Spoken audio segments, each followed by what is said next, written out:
Halo Sobat Jatim, kembali lagi di podcast Ruang Informasi bersama saya Yonas Fandi di episode ke-84 kali ini.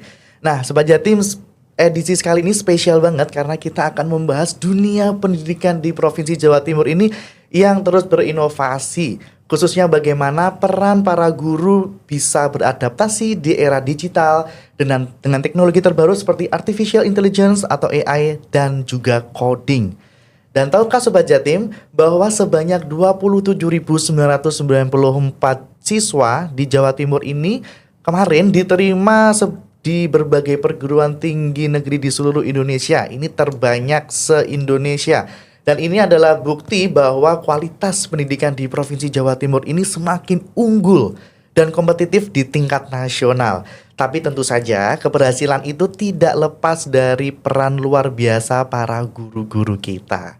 Nah, untuk mengulas lebih dalam tentang bagaimana Dinas Pendidikan Jawa Timur meningkatkan kompetensi guru melalui teknologi digital dan inovasi pembelajaran berbasis AI, sudah hadir bersama kami di sini Kepala UPT Teknologi Informasi dan Komunikasi Pendidikan Dinas Pendidikan Provinsi Jawa Timur, Bapak Dr. Mustaqim SSMSI. Selamat pagi Bapak. Selamat pagi. Bagaimana kabarnya hari ini? Alhamdulillah baik. Iya, alhamdulillah baik karena Dinas Pendidikan ini belakangan ini prestasinya luar biasa banget Bapak ya. Alhamdulillah berkat doa kita semua. Betul, dan usaha kita semua, betul ya Bapak. Usaha. Baik, mungkin Bapak silakan bisa menyapa Sobat Jatim sekaligus memberikan doa terbaik Bapak. Ini masih dalam rangkaian Hari Jadi Provinsi Jawa Timur yang ke-80. Monggo. Baik, selamat pagi untuk Sobat Jatim. Kita hadir di sini dalam rangka untuk menyampaikan informasi-informasi perkembangan pendidikan Jawa Timur di bawah Dinas Pendidikan Provinsi Jawa Timur. Betul, Pak. Lalu mungkin Bapak pesan-pesannya ini untuk 80 tahun Jawa Timur ini apa, Pak? Ya, untuk hari ulang tahun ke-80 Provinsi Jawa Timur, semoga Jawa Timur semakin baik dan melesat. Jawa Timur gerbang baru Nusantara, tangguh dan bertumbuh ya Bapak ya. Dan bertumbuh.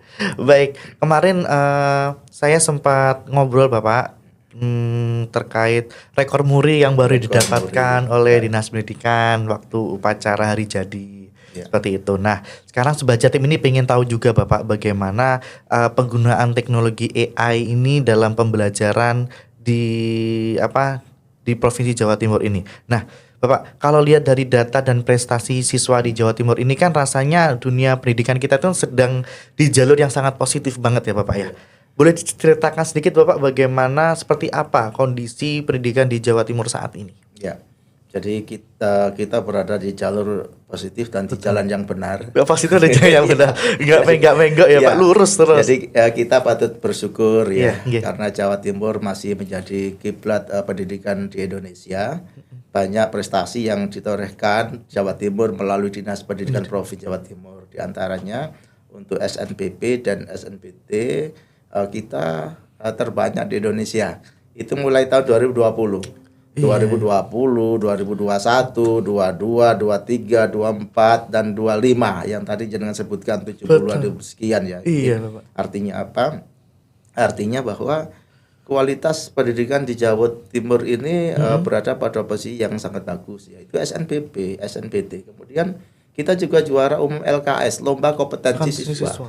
Ini lomba bergengsi yang dilaksanakan untuk anak-anak kita di SMK.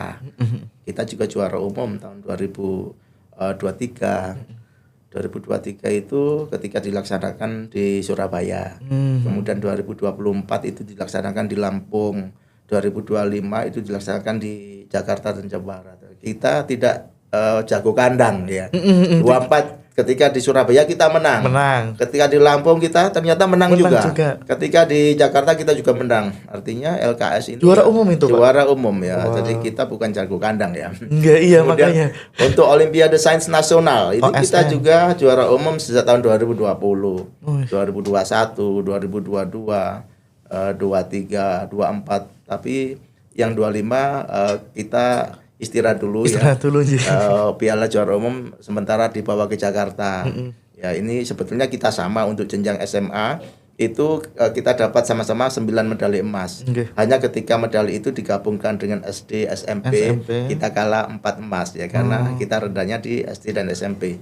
Tapi kita tetap semangat. Tahun 2026 akan insya Allah kita boyong lagi ke Jawa Timur ya. Kemudian bawa pulang lagi ya Pak. Bawa pulang lagi, mohon doanya ya.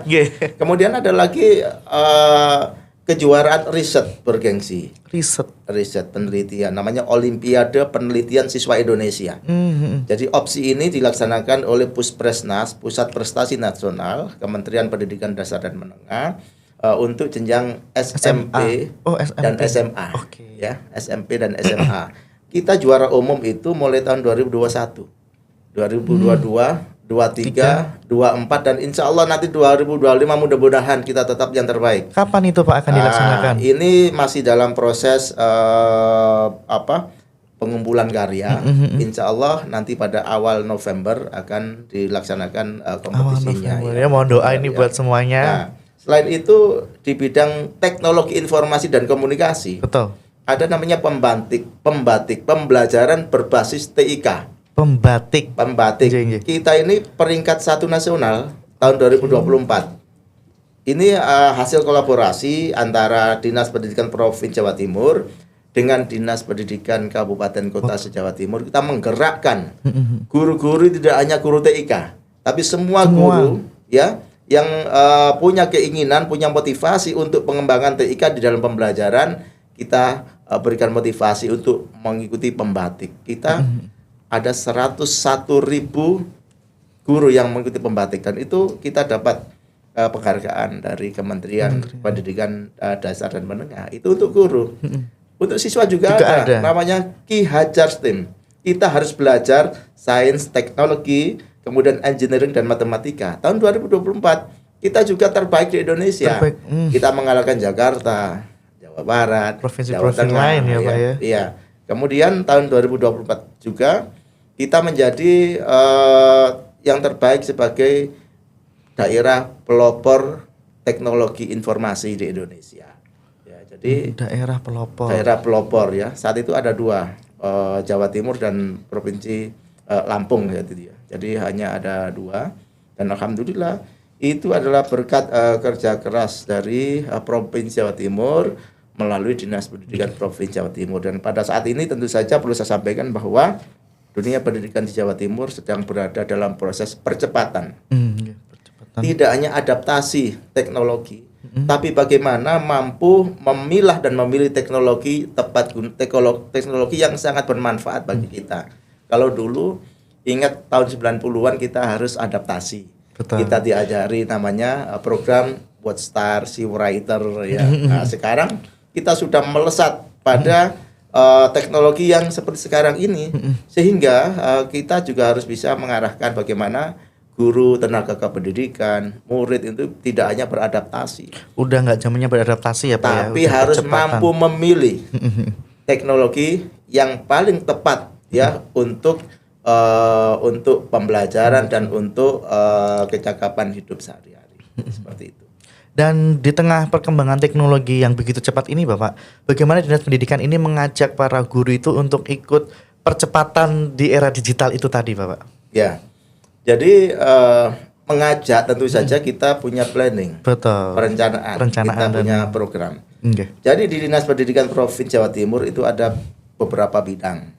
Ada bidang guru dan tenaga kependidikan. Nah, ini untuk ngurusi SDM ya, ada guru, tenaga kependidikan itu ada tenaga administrasi sekolah, ada pustakawan, ada laboran, juga ada kepala sekolah, pengawas sekolah. Ini GTK ini tugasnya adalah bagaimana SDM yang jadi urusannya itu bisa menjadi yang terbaik. Kemudian ada bidang persekolahan yang ngurusi SMA, PSMA, ada PSMK, juga ada PKPLK. Ada UPT Teknologi Informasi dan Komunikasi Pendidikan, dan saya ada di situ. Ada UPT PTKK, itu pengembangan keterampilan. Ini juga dalam upaya untuk bagaimana menata pendidikan di Jawa Timur ini menjadi lebih baik dan menjadi yang terbaik.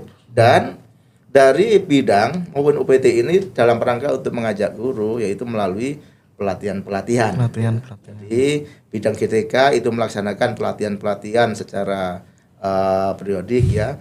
TIKP juga saat ini kami sedang melaksanakan program pelatihan teknologi informasi dan komunikasi yang sasarannya 1.000 murid. 1.000 murid. Se-Jawa Timur. Yang menyasar pada 10 cabang dinas. Jadi untuk tahun ini kita siapkan 1.000 murid terbagi dalam 10 cabang dinas. Setiap cabang dinas ada 100 murid dan 100 murid itu dari 50 sekolah. Ini artinya apa? Artinya bahwa pada tahun 2025 ini kita memberikan pembelajaran TIK untuk murid itu pada 500 sekolah. 500 sekolah. Dan perlu kita ketahui bahwa di Jawa Timur itu terdapat 4.060 sekolah. 4.060 sekolah, 789 diantaranya adalah SMA, SMK, SLB negeri. Yang paling banyak adalah swasta. Nah, harapan kita dari sejumlah itu pada tahun 2026 semua guru TIK itu kita berikan pelatihan coding dan kecerdasan artifisial ya dalam rangka apa? Dalam rangka untuk menyiapkan pembelajaran coding itu bisa dilaksanakan di semua sekolah. Nah, jadi sasaran kita adalah guru-guru TIK ketika dia pulang ke sekolah masing-masing melakukan diseminasi, mengimbaskan ya apa yang dia peroleh, yang sudah didapat. Nah, saat ini juga ada 757 sekolah. 757 sekolah ini kenapa, Bapak? Yang sedang kita undang untuk melaksanakan pelatihan KKA. Apa coding, itu? Ya, coding dan ya. Ya, coding dan kecerdasan artifisial ini didanai oleh BOS kinerja terbaik. Jadi anggarannya dari pemerintah pusat. Pelaksanaannya di Dinas Pendidikan Provinsi Jawa Timur di cabang-cabang dinas 24 cabang dinas itu 757. Ditambah lagi ada 69 ini sekolah yang didanai melalui BOS prestasi. Jadi sekolah-sekolah yang berprestasi baik itu gurunya, termasuk lembaganya, termasuk muridnya itu dikasih anggaran dan disediakan untuk pelatihan coding dan kecerdasan artifisial. Nah, ini kalau saya hitung 757 ditambah 69 ini sudah 20% dari sekolah yang ada di Jawa Timur. Ini artinya masih ada 80%. Yang ini harapan kami nanti pada tahun 2026 itu semua guru TIK-nya bisa dibina, bisa diberi pelatihan coding dan kecerdasan artifisial, kemudian pulang ke sekolah masing-masing, mereka melakukan diseminasi, pengimbasan kepada guru dan tenaga kependidikan di sekolah masing-masing. Dan tahun 2027 harapan kita semua sekolah ya di Jawa Timur untuk SMA, SMK, SLB baik negeri maupun swasta sudah melaksanakan pembelajaran coding dan kecerdasan artifisial. Dan 2028 kita harus menjadi pelopor nasional. Untuk pengembangan transformasi digital ini. Ya, jadi perlu saya sampaikan bahwa Dinas Pendidikan Provinsi Jawa Timur memang sangat konsisten ya dan gerak cepat menurut saya, Pak. Gerak cepat baik itu melalui bidang-bidang yang ada di Dinas Pendidikan maupun UPT yang ada. Iya, jadi nggak cuma guru aja, ternyata muridnya juga dikasih pelatihan, guru-guru. Dan tadi seperti yang Bapak Mustaqim sampaikan 2028 ya Bapak ya, itu sudah bisa menjadi pelopor nasional. Kita membuat roadmap ya. Pokoknya target kita ini kan 2025. Ini sudah 20%.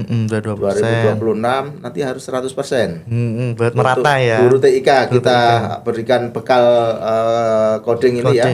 Kemudian 2027 semua sekolah sudah sudah memberikan pembelajaran untuk coding dan kecerdasan artifisial. 2028 kita melesat menjadi pelopor di Indonesia ya Pak ya. Pembelajaran coding berarti memang sejauh ini tuh Dinas Pendidikan sudah mendorong ya Bapak ya untuk penggunaan teknologi seperti AI ini dalam pembelajaran. Nah, menurut Bapak gimana sih Pak menurutnya peran AI ini menurut Bapak? Iya. Peran AI ini luar biasa. Saya terbantu juga ya dengan AI ini. Saya belajar ke Google Indonesia. Saya ke Google itu 2 kali ya, ke Jakarta. Ke Google ke Singapura juga ya. Saya belajar Gemini ya. Ketika saya mendapatkan tugas-tugas yang rumit, saya tinggal tanya Gemini aja. Gem, saya akan menjadi narasumber tentang TIK. Kemudian audiennya adalah murid, ya.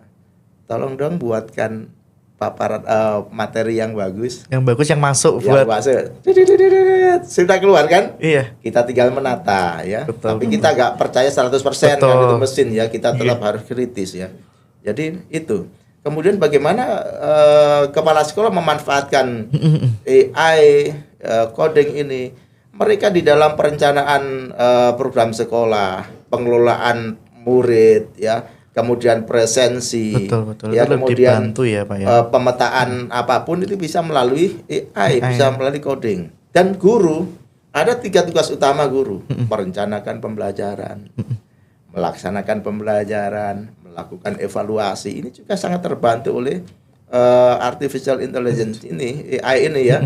Karena apa? Kan di dalam perencanaan dia membuat namanya modul ajar. Gampang itu. Modul ajar nanti dia sudah dapat itu otomatis ya, tinggal nanti mengadaptasikan dengan situasi lokal masing-masing. Kemudian pelaksanaan. Kalau kita bicara tentang pelaksanaan pembelajaran, itu akan bicara tentang taktik pembelajaran, strategi pembelajaran, model pembelajaran, metode pembelajaran, pendekatan pembelajaran. Itu akan dapat kita peroleh dari AI. Ya. Kemudian di dalam proses yang ketiga adalah evaluasi hasil belajar, penilaian, membuat soal, ya, soal pilihan ganda misalkan ya, kemudian menilai dan tentu saja tindak lanjut hasil evaluasi, hasil penilaian, mana murid yang perlu remedi, mana yang pengayaan, itu akan ketemu di situ. Sehingga mulai dari perencanaan, pelaksanaan pembelajaran, evaluasi, rencana tindak lanjut itu bisa terbantu oleh AI. Ya. Kemudian perencanaan lagi untuk pembelajaran berikutnya. Luar biasa. Jadi guru bisa konsentrasi, ya.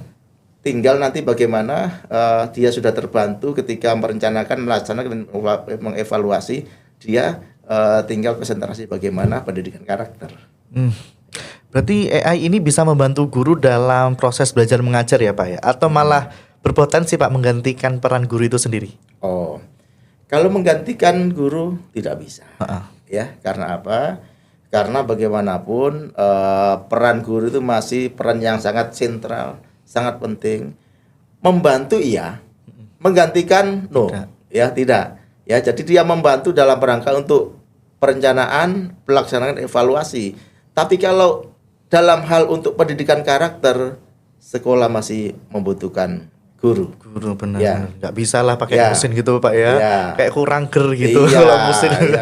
Ya kalau semua bisa tergantikan ya nggak perlu ada guru, langsung tapi, semua pakai AI aja. Tapi memang tidak bisa menggantikan peran guru bisa, di sekolah ya. itu. Jadi guru itu masih punya atau memiliki peran sentral di dalam memberikan contoh, mengarahkan anak-anak untuk pendidikan karakter, moral dan lain-lain. Pendidikan moral ya, jadi nggak bisa itu guru tidak akan bisa tergantikan. Tidak akan tergantikan ya, karena AI nggak bisa ngajarin etika moral anaknya secara langsung ya Bapak.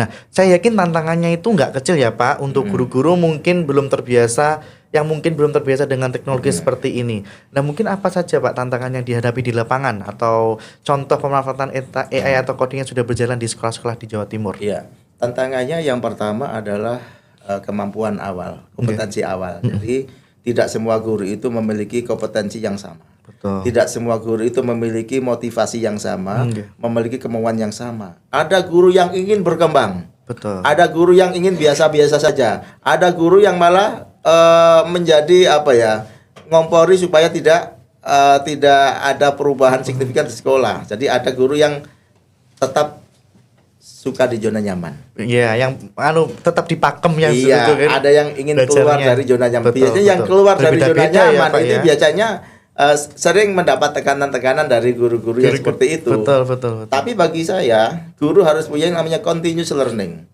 Continuous learning itu pembelajaran sepanjang hayat. Jadi supaya kita tidak tertinggal kemampuan kita, kompetensi kita oleh murid-murid kita, maka kita harus selalu belajar. Mengikuti perkembangan zaman ya. Jadi guru harus seperti itu, harus punya namanya continuous learning. Ya. Jadi ya semoga bisa mengikuti perkembangan lah Pak ya, dengan metode pembelajaran yang mungkin yang lama-lama kayak. Ya, tantangannya itu yang pertama sebetulnya. Ada tantangan berikutnya itu masalah infrastruktur. Ya memang disparitas pendidikan Jawa Timur itu beragam ya.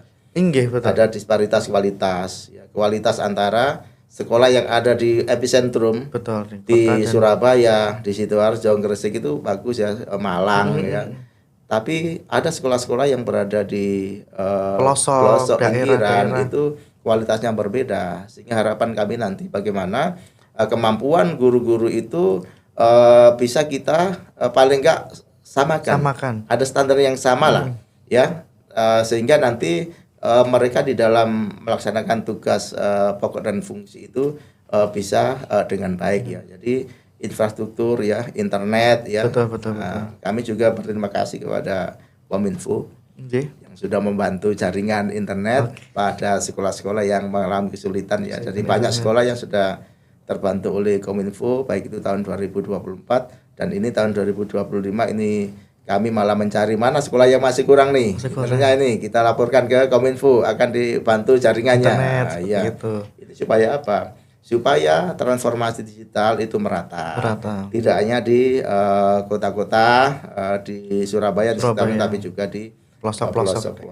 Itu salah satu cara Dinas Pendidikan bekerjasama dengan kolaborasi dengan Kominfo ya Pak ya, untuk memastikan semua guru termasuk yang di pelosok itu bisa mendapatkan akses teknologi yang sama. Jadi selain dengan Kominfo ya, kita juga kerjasama dengan dunia usaha, dunia industri.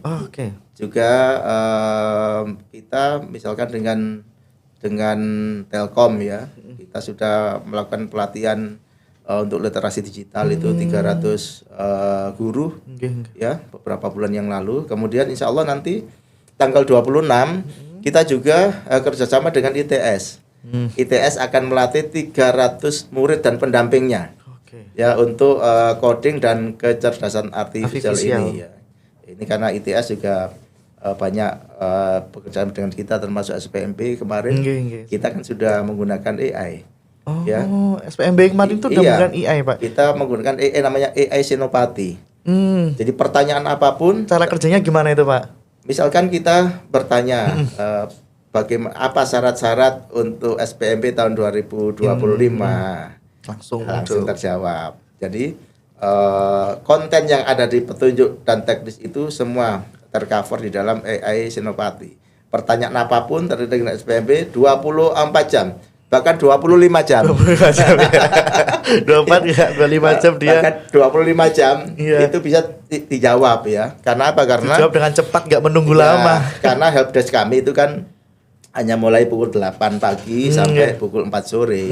Sehingga pada jam-jam sore sampai malam pagi sampai itu kan banyak orang tua calon murid yang juga perlu memperoleh informasi yang valid. Betul.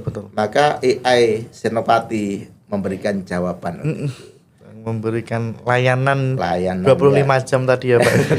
25 jam. Baik. Ya. Jadi memang sudah ada ya Pak, AI ini udah diterapkan, jadi SPMB ini tadi juga diterapkan, lalu juga untuk para guru sekolah-sekolah yang di daerah pelosok, Dinas Pendidikan juga udah bekerja sama dengan banyak stakeholder untuk pemerataan teknologi seperti itu. Makanya sekarang coba cari provinsi mana yang SPMB-nya pakai AI. Tidak ada. Ya, hanya Jawa Timur tahun ini. Only Jawa Timur. Only Java. Only Java, only ini saja. Iya. Luar biasa. Dan Memang iya, gerbang baru Nusantara, Pak. Gerbang baru Nusantara. Dan ini insya Allah nanti banyak lah daerah lain yang mau ke sini ya. Insya Allah tanggal 22 ini TIKP Provinsi Jawa Tengah mau studi banding ke Jawa TIKP Timur. Jawa Timur. Luar biasa. Insya Allah tanggal 22 di antara terkait dengan sistem penerimaan murid baru. Ya. Luar biasa, luar biasa, Bapak. Ya, jadi banyak sebetulnya inovasi dari Jawa Timur ini yang juga kita sampaikan ke Kementerian Pendidikan Dasar dan Menengah dan bisa diadopsi, bisa ditiru oleh provinsi-provinsi lain di Indonesia. Menarik Bapak, ini menarik sekali karena Jawa Timur ini udah jadi tempat mereka studi banding itu benar-benar capaian pendidikan yang luar biasa banget di Provinsi Jawa Timur ini untuk SMA. Dan juga tadi Bapak juga udah menjelaskan juga tentang prestasi-prestasi yang luar biasa. Dari muridnya, jadi teknologinya juga ada prestasinya. Wah ini pasti kedepannya ini pasti banyak sekali program-program kerja yang kita tunggu nanti. Nanti kita undang lagi Pak Mustaqim dan juga Dinas Pendidikan untuk sharing lagi dengan kita ya Pak ya, yang sudah dijalankan seperti itu. Baik Bapak, kalau semua inisiatif ini sudah berjalan dengan lancar, dampak seperti apa yang diharapkan terhadap kompetensi guru dan hasil belajar siswa kita di Jawa Timur ini Pak? Ya dampaknya ya. Jadi nanti kita berharap dampak bagi guru tentu saja peningkatan kompetensi. Tidak hanya guru TIK, tapi semua guru mata pelajaran harus paham coding dan AI. Ya karena apa? Karena mereka akan terbantu nanti. Ya, mereka ini jangka pendek ya, jangka tahun depan, tahun 2026, 2027 mereka harus paham itu dan bisa menerapkan. Bagi murid tentunya kita berharap abad 21 ini memang kita dunia membutuhkan lulusan yang memiliki kemampuan, tidak hanya kemampuan materi tapi juga bagaimana dia paham di dalam teknologi informasi. Dan saya ingin mereka menyusun portofolio ya. Jadi murid mulai kelas 10, 11, 12 itu harus punya portofolio yang di-online-kan dan tentu saja itu akan memperoleh umpan balik. Jadi kalau dia nggak paham AI, nggak paham teknologi, dia tidak akan bisa meng-online-kan. Sehingga ketika nanti dia mau masuk ke dunia usaha, dunia industri, misalkan wawancara, itu wawancara akan mencari Mustaqim ini lulusan apa mana? Ini track recordnya apa? Track recordnya apa? Yang baik-baik aja itu ya. Ini bisa apa aja? Apa gitu. Iya. Jadi akan mempermudah perusahaan, dunia usaha, dunia industri itu untuk mengetahui masa lalu calon ini. Ya calon pencari kerja ini, gitu, cari kerja. Jadi ini yang perlu kami sampaikan juga kepada semua sekolah. Dan harapan kami bahwa murid-murid akan siap. Betul. Tidak hanya mereka mencari kerja, tapi juga mereka paling tidak menjadi juragan milenial. Betul banget. Baik, Bapak, pastinya banyak guru yang masih ragu atau belum familiar ya tadi Pak dengan AI ini. Apa pesan ini untuk mereka, para guru yang masih belum berani beradaptasi dan tetap semangat untuk belajar hal baru, Bapak? Ya. Namanya perubahan budaya. Dalam teori kebudayaan, bahwa perubahan budaya itu ada yang orang itu merasa tidak nyaman. Betul. Oleh karena itu orang yang tidak nyaman ini biasanya kan karena dia takut, bisa nggak aku? Ya, mampu nggak? Tapi selama kita punya kemauan, insya Allah kita akan punya kemampuan. Ya, al ilmu nurun, ilmu itu cahaya. Dan ilmu itu harus kita cari. Yang tadi saya sebut sebagai continuous learning, pembelajaran sepanjang hayat. Ya, utlubul ilm minal mahdi ilal lahdi. Tuntutlah ilmu dari gendongan ibu sampai masuk ke liang lahat. Ya, utlubul ilm walau bisin. Tuntutlah ilmu walaupun jauh sampai ke negeri Cina. Ini artinya apa?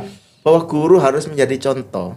Ya, harus menjadi contoh, mau mencari, mau menuntut ilmu. Kalau gurunya mau menuntut ilmu, muridnya ikut akan mencontoh. Jadi guru itu digugu lan ditiru.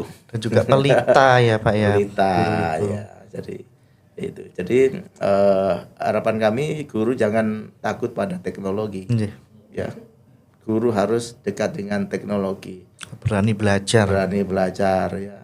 Karena juga semakin efisien juga ya Pak ya, kalau udah bisa belajar ini cepat. Kan tinggal bagaimana guru itu sama muridnya bisa lebih bonding lagi. Iya, yang penting metodenya. Betul. Kita ajari caranya gimana sih.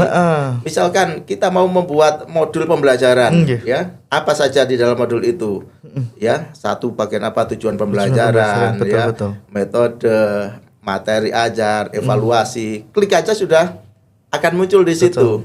Kalau di atas, oh ternyata enak ya, ternyata mudah ya, karena mereka biasanya takut itu karena membayangkan iso opo enggak aku, betul. Mampu apa tidak, tapi ternyata mudah. Jadi teknologi itu sebetulnya untuk mempermudah bagi kita untuk melaksanakan tugas-tugas kita. Jadi jangan takut dengan teknologi.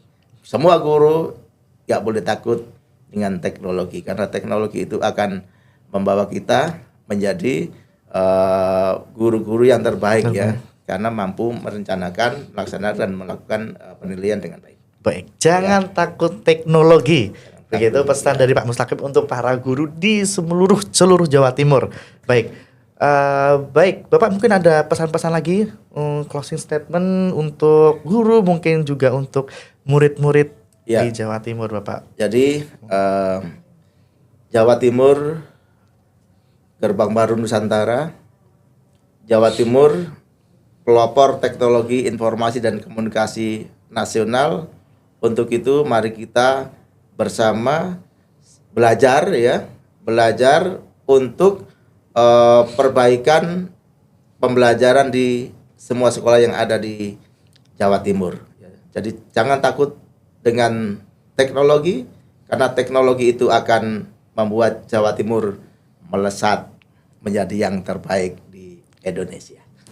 Amin. Wah, keren banget ya Sobat Jatim. Dari obrolan kita barusan bersama Bapak Mustaqim, kita jadi tahu bahwa Dinas Pendidikan ini benar-benar serius untuk menyiapkan para guru untuk menghadapi dunia pendidikan yang semakin digital dan dinamis.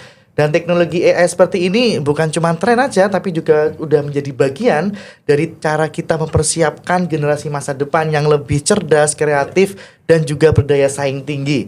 Dan terima kasih banyak untuk Bapak Mustaqim yang sudah berkenan hadir di studio kami. Kami akan undang lagi, kita lihat progres besok lagi apa untuk Jawa Timur ini.